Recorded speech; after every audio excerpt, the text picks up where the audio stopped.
Hello everyone, welcome back to again for this new problem. This is so simple problem again. Calculate the sum of list of elements as you can see here. Okay, means we can just change the title. Okay, uh, calculate the sum of list of elements. That is fine. Okay, so calculate the sum of list of elements. Okay, indirectly we can say that we are calculating like something like a sum and that is what. Okay, fine.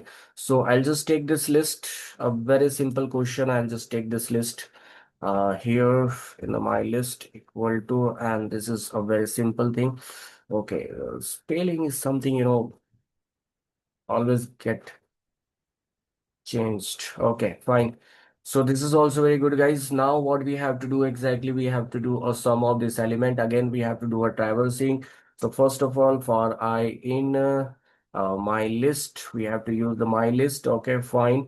And then what we have to do, we have to pick every element and we have to do a sum. So I'm just going to take another one variable and just keep the value as a 0 because I want to add a value in the sum variable and I don't want to change the real value, the real value. Okay, I want my expected outcome. So that is a 15. Because if you're going to check here, 1 plus 2 is 3, 3 plus 3 is 6, 6 plus 4, 10, and 10 plus 5 is 15. So our outcome is a 15.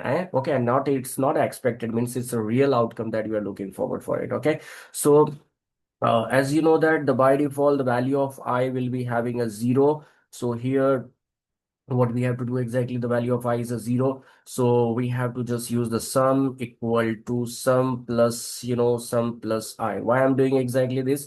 Because as you right now know that sum is having a by default to 0, so sum is having a by default to 0. Okay, and the I is having a 0, so I is just pointing, I is having a value 0, but I is just pointing in the value which is present in the index number of 0 in my list. At index number 0 you have a 1, so we can say that a 1 plus 0, and definitely 1 will going to be stored. So 1 plus 0 is 1 and 1 is going to store in the sum. So it's a 1. Again, it will go for the next iteration. The value of I will be 1. So in the my list at index number 1, you have a 2. Okay. Now the previous value of sum is a 1. And right now you have got that index number 1, you have got the value 2. So 2 plus 1 is a 3. 3 is again going to be stored in the sum. Again, it will go for the next iteration and the value of I will be 2. So at index number 2, you have got the value 3 and this value of sum is also 3. So 3 plus 3 is 6. 6 is going to be stored here. So this is what a pattern will going to be follow here, guys. Okay, and this is your result you will receive. So sum,